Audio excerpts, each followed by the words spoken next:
When you build a traditional software, there is this fundamental contract between you and the machine. Right, yeah.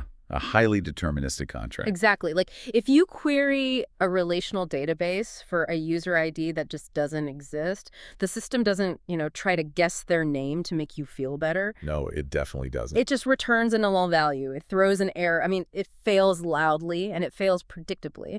And as engineers, we rely heavily on that strict determinism. We really do. You build your entire architecture around it. Right. Your error handling, your monitoring, all of it is built around the comfort of the stack trace and the good old 404 error. But stepping into the world of generative AI means basically tearing that contract to pieces. Oh, absolutely. It's a complete paradigm shift. Because you are dealing with a system that, instead of crashing when it hits a gap in its knowledge, will literally just look you dead in the eye and hand you a beautifully formatted, syntactically perfect, absolute lie. Yeah, you're migrating from a deterministic architecture where, a specific state and input always yield a specific output to a probabilistic one. And that transition is jarring. Very jarring for anyone whose muscle memory is built on strict logic gates and, definitive try-catch blocks. So, welcome to the deep dive. Tonight, we are analyzing one of the most persistent architectural challenges in modern technology. Yeah, if you are an engineer or a system architect or just a developer trying to integrate large language models into your stack right now, you are undoubtedly wrestling with this. It's everywhere. It is. Our source material today is drawn from the LLM Mastery series, specifically their technical breakdown on why these models confidently fabricate information. The hallucination problem. Right. So the mission for this deep dive is to unpack the underlying mathematical mechanics of why hallucinations happen. And, more importantly for the builders listening, how we actually engineer defensive systems around them. Yeah, and to engineer around the problem, we first need to clearly define what a hallucination actually is at the system level. Let's do it. So the source material categorizes them through three specific parameters. They are highly fluent, they are output with high statistical confidence, and they are factually entirely false. Right. So we aren't talking about a model spitting out garbled Unicode characters or broken syntax. No, not at all. It looks completely normal. The failure modes are actually fascinating to look at from a debugging perspective. Like, you see fabricated citations, right, where the model generates academic papers that just do not exist. But it constructs them with perfectly valid DOIs and plausible author names. Exactly. And you get entity confusion where it merges the parameters of two completely different software libraries. Oh, that's the worst. It is. And the hardest one to catch is just plausible sounding nonsense. It adheres so strictly to the expected syntax and tone that your brain or, your parser just accepts it as valid data. And that plausibility is exactly what makes it a systemic risk. I mean, if the output was structurally malformed, a basic regex or a schema validator would catch it instantly. But to fix this in a production application, we have to look under the hood at the core mechanism. The root cause here is that larger language models are optimized for plausibility, not objective truth. Right. They operate almost entirely on next token prediction. Yes. Yep. They're prediction engines. So let's unpack the mechanics of that for the developers listening.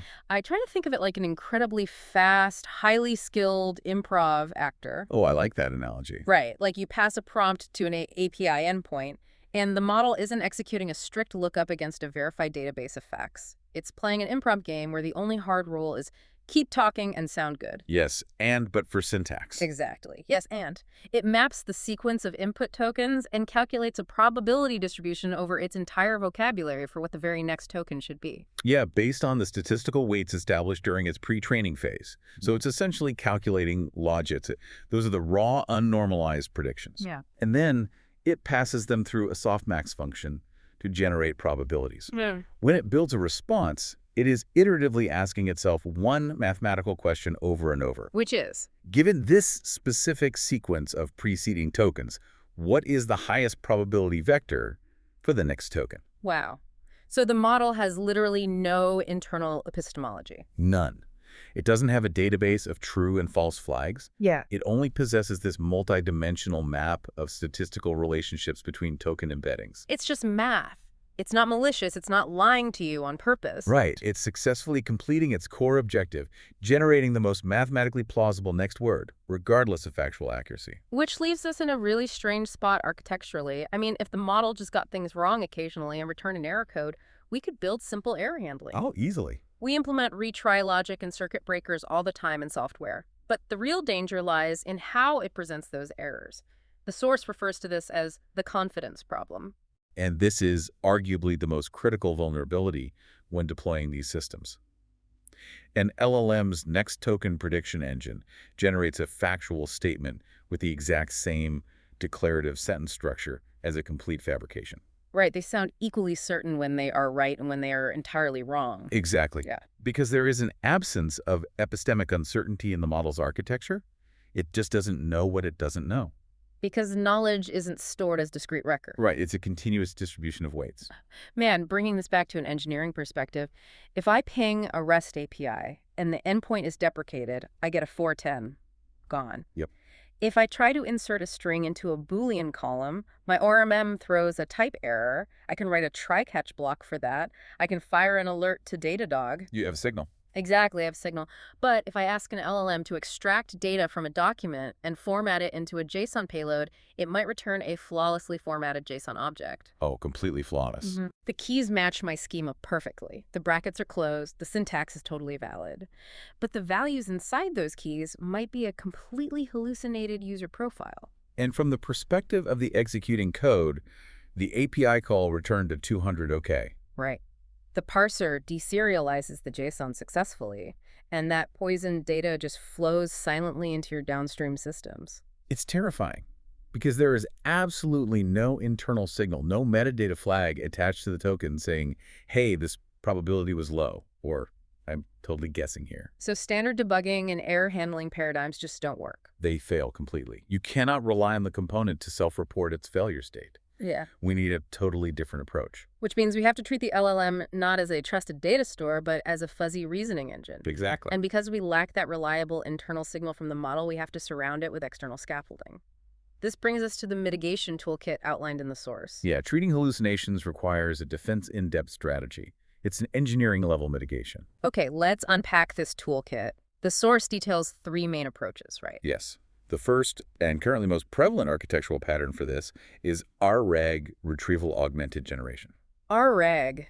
You hear that acronym everywhere right now. You really do. Yeah. And the core principle of RAG is shifting the model away from relying on its internal pre-trained parameters and forcing it to ground its generation in specific retrieved documents. I look at RAG as a complete inversion of traditional software architecture. How so? Well, usually you bring the data to the logic, right? You query a database, get the payload, and run it through your deterministic functions. Right. But with RAG, you are bringing the logic to the data. You're treating the LLM's attention mechanism as a localized reasoning processor. But you first have to find the right data to feed it. Which is where vector databases come into play. In a typical RWAG pipeline, you take your factual documents, say your company's internal API documentation, and you run them through an embedding model. To convert the text into high-dimensional vectors. Exactly. Then, when a user submits a query, you embed that query into the same vector space, find the document chunks that are mathematically closest, and inject them into the prompt. And you explicitly instruct the model, answer the user's query using only the provided text. Right. And mechanically, this heavily biases the transformer's attention heads. You are effectively overriding its memory with immediate transient context. So that's layer 1, grounding the model. What's the second technique in the toolkit? The second is fine-tuning for factuality. While RAG is an inference time solution, fine-tuning intervenes during the model's actual training phase. Okay, so messing with the weights directly. Yes. The goal here is to explicitly teach the model to recognize its own flat probability distributions and instead of guessing, output a specific sequence of tokens. I don't know. Okay, wait, let me get this straight. Go ahead. We spend tens of millions of dollars in compute, right? Pre-training a model on massive GPU clusters, explicitly optimizing it to predict the next word at all costs. We build the ultimate guessing engine. Yep, that's base training. And then we have to spend millions more in compute fine-tuning it to intentionally not predict the next word, just to teach it to say, I don't know.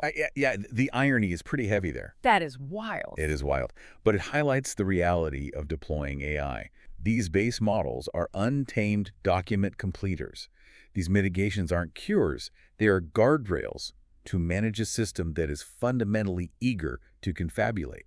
Wow. Okay, so we have R, we have fine-tuning. What is the third tier of this defense-in-depth strategy? Chain of verification. This one is purely a system design pattern. Mhm. Instead of accepting the first output the model generates, you orchestrate a multi-step workflow to force self-correction. Having the model self-check its own claims before outputting them. Exactly. It generates a draft, extracts stolen factual claims, generates independent verification questions for each claim, answers them using external tools, and then revises the draft to strip out the hallucinations. Okay, as an architect, listening to that workflow just triggers immediate latency alarms in my head. Oh, absolutely. I mean, chain of verification means I am executing 3, maybe 4 separate network calls to the LLM for a single user query. If a standard generation takes 2 seconds, this workflow might take 10. And you're quadrupling your API costs. Exactly. For a background batch process, sure, that's fine. But for a synchronous user-facing application, 10 seconds of latency is an eternity. The trade-offs are definitely steep. You are trading compute, latency, and cost for a higher degree of factual certainty. But that tension is the reality of AI engineering right now. Yeah, you have to decide where on that spectrum your specific application lives. Right. A medical triage tool requires chain of verification. A creative writing assistant does not. And this raises the ultimate question that the source material touches on. If managing this architecture is so expensive and complex, why not just patch the core model? What do you mean? Like, why don't researchers just tweak the underlying math so the model fundamentally never hallucinates at all? Just turn off the hallucination switch. Well, because that assumes hallucination is a bug in the code. And what the AI research community has realized, and what the source highlights as this really profound conclusion, is that hallucination may be a fundamental feature of how generative models work. Wait, really? A feature? Yeah, the architecture isn't broken. It's doing exactly what the math dictates. Huh.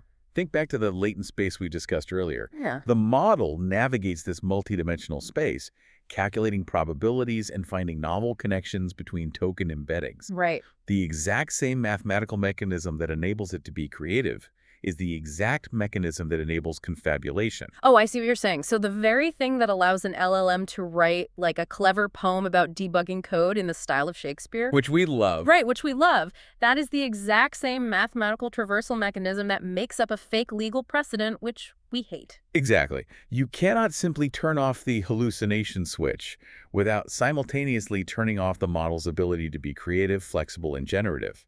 Because the model doesn't classify prompts into creative or factual buckets internally, it only executes next token prediction. Yes.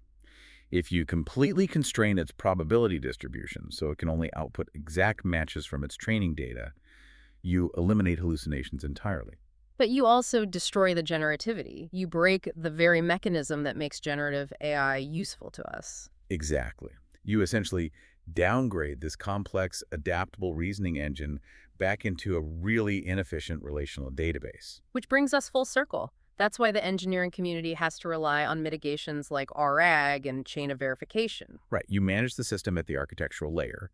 You don't attempt to rewrite the physical laws of the latent space. So dealing with hallucinations is fundamentally about management, not eradication. You architect your software under the strict assumption that the AI component will eventually attempt to pass bad data. And you implement the necessary safety nets to catch it before it corrupts your state. It demands a total shift from deterministic engineering to probabilistic engineering. It really does. Yeah. And, as the source material teases at the very end of this module, hallucination is actually just one symptom of a much deeper, more fundamental challenge. The alignment problem. Exactly. How do we make AI systems actually do what we want them to do? Yeah. How do we ensure they are not just capable, but helpful, harmless, and honest? Getting a mathematical optimizer to be honest is difficult enough, as we've spent this entire deep dive exploring. Seriously. But defining and enforcing helpful and harmless requires encoding highly subjective human values into a loss function. It pushes system architecture directly into the realm of philosophy. It really does. Which leaves us with a pretty provocative thought to consider. Let's hear it. Let's project 5 or 10 years into the future. Yeah. Imagine the research community actually develops a perfect mitigation technique, like a structural change that unequivocally forces an LLM to be 100% grounded and verifiable at all times. Okay. It completely loses the ability to guess or fabricate. Do we risk inadvertently sterilizing the very intelligence of the system? Oh, that's interesting. Right, like by removing the probabilistic leaps that cause hallucinations, Do we strip away the lateral problem solving that made these models so powerful for software engineers in the first place? Is a perfectly honest AI just a really expensive search engine? Wow.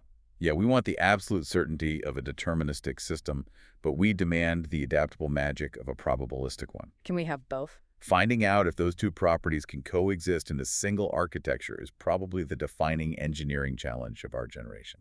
Definitely something to ponder the next time you are staring down a completely fabricated, flawlessly parsed JSON payload in your logs. For sure. Well, thank you for joining us on this deep dive. Keep building, keep analyzing the stack, and we will catch you next time.